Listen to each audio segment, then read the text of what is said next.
Welcome to this postgame media edition of Talking Hoosier Baseball. Today is Saturday, May 10th, 2025. Today, Indiana matched Purdue in hits, but was outscored 5-1 as the Hoosiers just couldn't get the big hit to drive in multiple runs.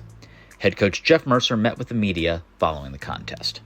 What are your thoughts on how the team had? I mean, you did get 7 hits, but just couldn't kind of produce runs. Yeah, we hit some balls hard early that on most days are home runs, and that's what I told the team.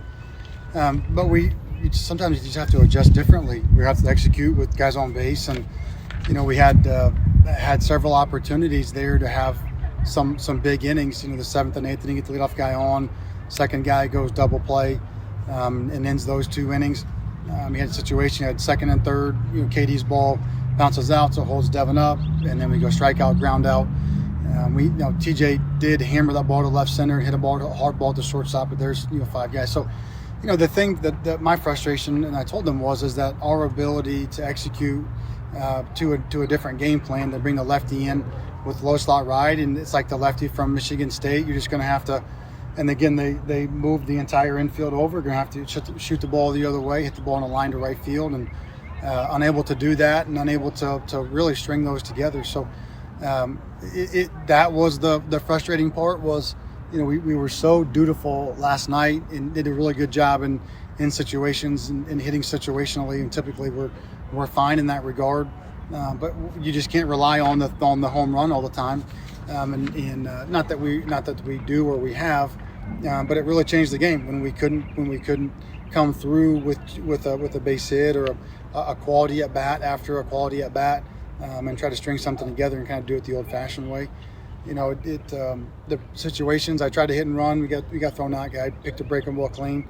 Didn't really have situations to try the bunts as much, or to try the hit and runs, or try to run. We really were pretty stagnant and stationary. We couldn't really go 2 bases. It just we just didn't execute very well as far as just having to play the game more station to station and string at bats together. It looked like Purdue's reliever had a lot of the right-handed hitters trying to pull outside pitches, and it just didn't work. Was that kind of what you saw as well? Yeah, 100%.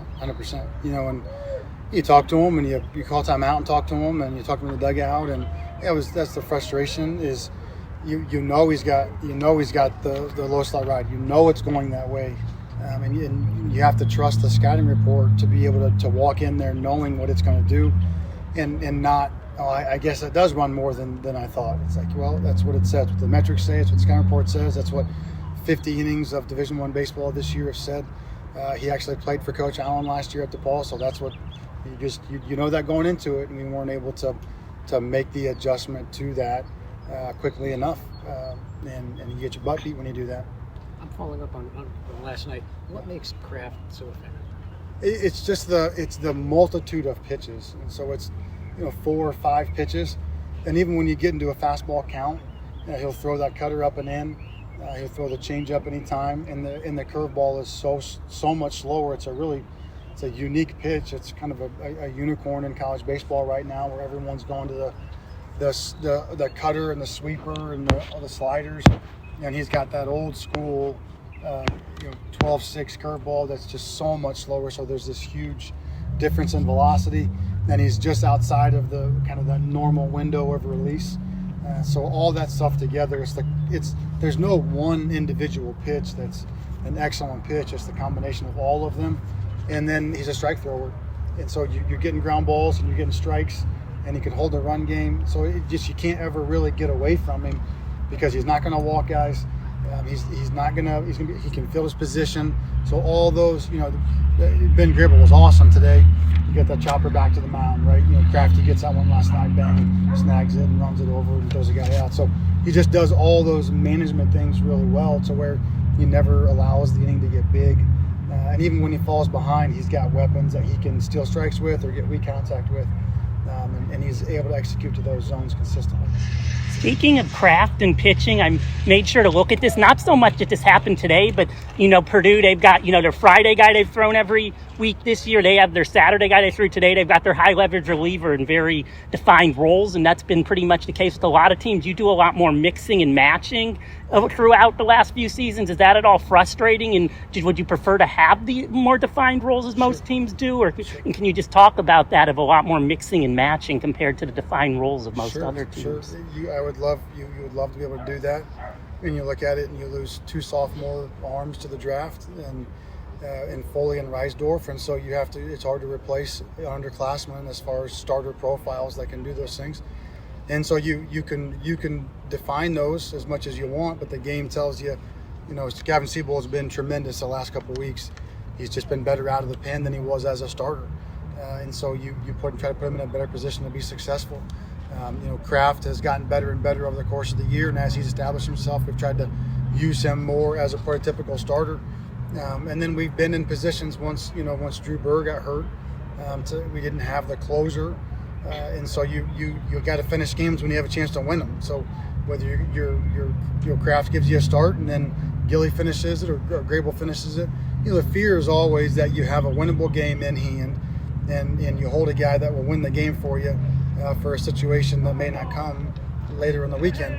You may score 15 runs on a Sunday, and it didn't matter who was out there on that Sunday, and you may score 1 run, but the game today is the one that we can win and finish it.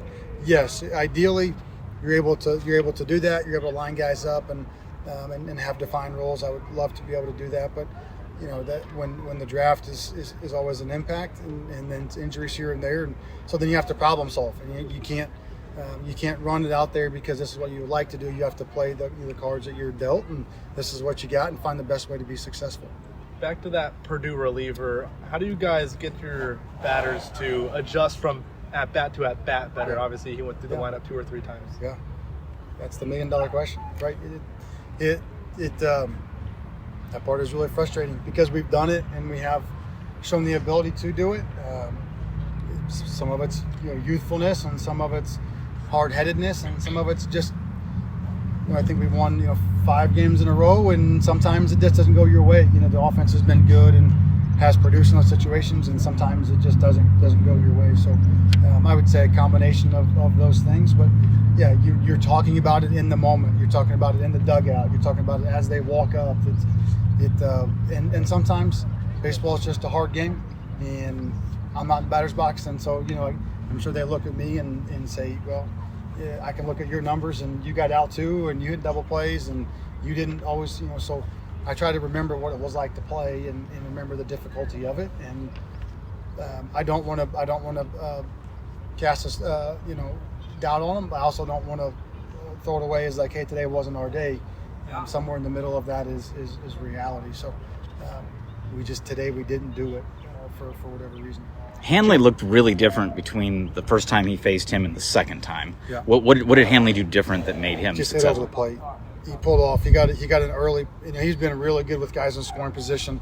He's been really good at staying out over in the left field because they're going to spin him away and fastball away, and they'll give up a single, but they don't want a 3-run homer. And he got the slider that he always shoots this way, and he just pulled off of it. And then you got the one to hit.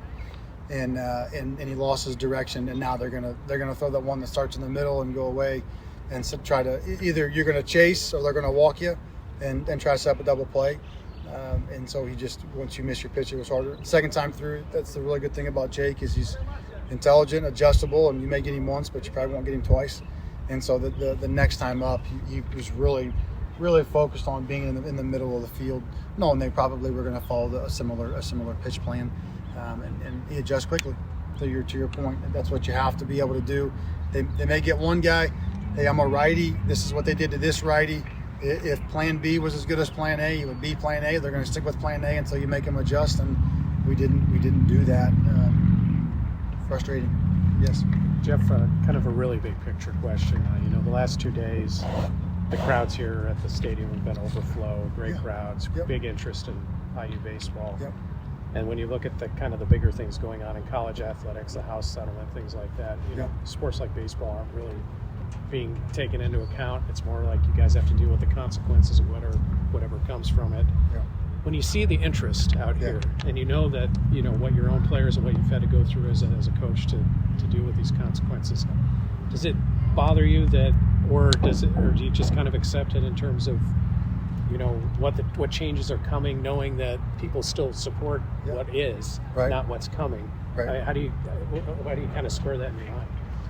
Yeah, and that is a big picture question. Huh? Yeah, sorry. No, it's all right. I was hoping you were going to question my hit and run call. No, I don't know. I mean, the roster reduction or lack thereof. The really hard part right now is that nobody knows any of the rules, and that makes it really hard. You don't know the money you have. You don't know the roster spots that you have. It could be 34. It could be unlimited. You have no idea. At least if you knew and this isn't anyone's fault right now. This is not Indiana. This is, like you said, big picture. Yeah. If you knew what the rules were, then you could begin to formulate a plan and begin to attack it and be organized and move your way through it. The hard part of just not knowing. But I think as the power conferences consolidate and the roster limits come, I think you're going to see a greater parity across college baseball and college sports, just because right now you have just an accumulation of so many players on rosters, right? And so as those players are forced to then spread out, you have a greater level of parity that you can go and recruit different guys that match your system, and when you can keep 50, 60, 70 guys in the fall and then cut down a break, just makes that much harder for everybody to do. So from that standpoint, I think college baseball in the Big Ten is better than is going to be better than it's ever been, with the addition of the West Coast schools, and if there's any other schools that come in. So you have better teams on a day-to-day basis, which will make everybody better from this level of competition. And then I think as the rosters consolidate, I think that will allow parity from the ability to recruit different players. And then, it seems like there's going to be some, or maybe significant restriction on NIL in, what it was intended to be, as far as it wasn't supposed to be a recruiting inducement, and we all realized that went out the window like in 30 seconds. And so that, if they're able to corral that and it just goes into revenue share, I think you'll actually see less money spent in that regard, because right now it's it depends upon what you can fundraise and what you can't. And so I think that will probably limit things and help. But yeah, Indiana is a baseball school. It's a baseball state. The fan base has been tremendous, and the support is tremendous. And so from our standpoint, I feel like the future is bright in it. It's just you that's like anything else. You have to be able to problem solve. Well, to problem solve and execute a well-organized plan, you got to know what the structure is and what the rules are. And until we get that, it's just hard for me to answer completely, because you just don't know what you're working with. But yeah, it's difficult. But everyone's going through it, where it's not just, hey, who do I pitch today and who do I pinch hit today? Because as soon as you leave the game and practice, you're trying to be honest with everybody and be truthful, but at the same time, what do you tell them?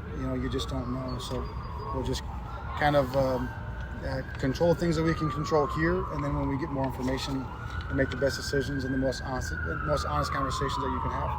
We talked a little bit about it yesterday, but Cooper Malmazian's really just become a much more complete defender. Not that he was a bad defender at all, but he's become more of a complete defender. Is that something he's really focused on over the duration of the season? Yeah, we work extremely hard during BP. If you watch us early, our BP, how many ground balls, the reps, the live reads that we get, it's the only time that you can really, really or truly get a feel for the speed of the game. And the way that he takes BP, the way that he takes those game-like reps has allowed him to continue to really grow and get outside of his funnel. He plays so well downhill, one-handed. That play in the 6-hole with the Suter kid was just a great play. It made it look easy. All the little things that he's done to really develop himself, throwing from different angles on the run, is just tremendous. He and Will both. And so it's been really impressive to watch him grow, but I think initially it's impressive to watch him work every day, and the way that he works allows him to play in the games that well. and has become a really tremendous. Like you said, he was a good defender, but this level of defense is different than high school. Did an awesome job. Indiana and Purdue will play a nationally televised rubber match at 4 p.m. Sunday on Big Ten Network. See you at the Bart.